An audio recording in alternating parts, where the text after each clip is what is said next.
One day I'm going into my lawyer's building, and it seemed like 6 huge plainclothes police suddenly emerged, like you see in the movies, somebody tying a shoelace, someone else reading a newspaper, and suddenly they spring into action. And I'm not in a movie, it's actually happening to me.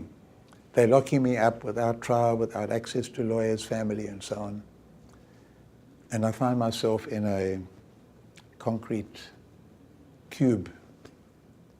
Nothing to sit on, a little toilet in the corner, a window high up I can't see out. And I say to myself, so this is what it's like. Because you've been imagining all the time now, being locked up in solitary confinement, will I be brave? Will I get through it? And I would sing. It's called the 90-day law. But after 90 days, you can be released for a couple of minutes and picked up again. It's endless in solitary confinement. I invented things to keep myself sane and occupied. I remember trying to remember all the states of the United States of America. And I wasn't sure if it was 48 or 50. I remembered vaguely when I was at school it was 48, but maybe went up to 50. But I didn't have pencil and paper. I couldn't write down the names. I had 10 fingers then, so I could at least start with the A's in my South African pronunciation: Alabama, Arkansas. And I think I got up to about 47 maximum. And then I would sing. And I'd start a song with A, always, B, because, C, Charmaine. Now this was 1963, late 1963. So if you want to know the hit tunes of late 1963, it would have been the songs I was singing then. And my favorite became Always. And I created a special verse for it. It's important just to hear my voice, to feel my body moving around. You're just sitting on the floor, staring at your toes, staring at the wall, your toes, the wall, your toes, the wall, your toes, the wall, and 3 minutes have passed. It's not even like an hour, it's not even like a day.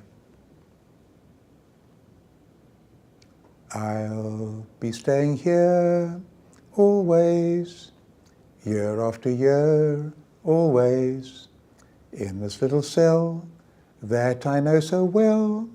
I'll be living swell, always, always.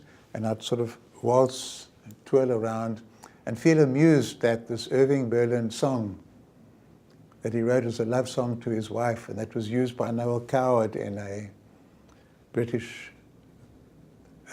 piece of theatre for upper middle class people, was keeping up the spirits of this young freedom fighter in Cape Town.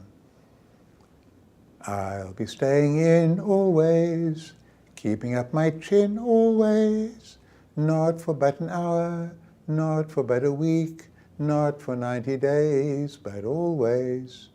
And then I'd go on to because and so on. It was much harder than I'd expected.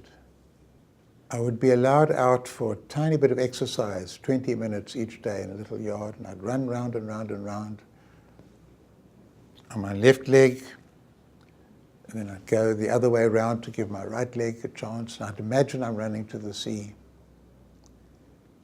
And one day, I see the guards reading a newspaper, and I just see K-E-N, huge headlines. I've never seen such big headlines. And I think Kenya, something happened in Kenya. Has there been a disaster? I don't understand what's happening. And 3 days after that, security officials who'd been interrogating me come in, and they're all excited. And they say, Kennedy's been assassinated. and the assassin has been killed. I don't know what's going on. I must have been the only person in the world who didn't know Ken had been assassinated for a couple of days, and they'd found somebody whom they could tell. My 90 days come to an end. I'm given back my tie, the suit I was wearing. It was a heavy winter suit. It's now 3 months later in summer. Given back my shoes with the shoelaces. I'm given back my watch. Am I being released? Oh, yes, you're being released. I'm very suspicious. And I walk towards the street, and I see one of my interrogators coming in.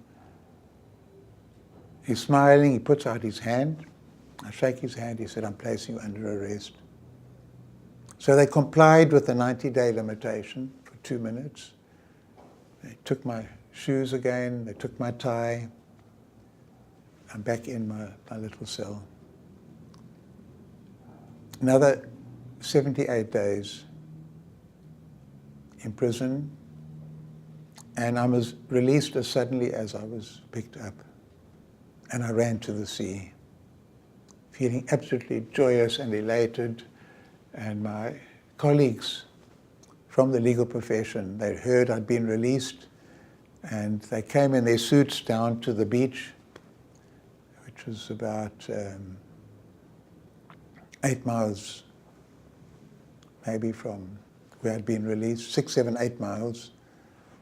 And I still remember seeing them in their suits with their shiny shoes, the waves coming up, and I just flung myself into the ocean, feeling joyous that I'd survived. But something inside me was crushed. And I think you never get over solitary confinement. A certain sadness just lies like a sediment with you for the rest of your life.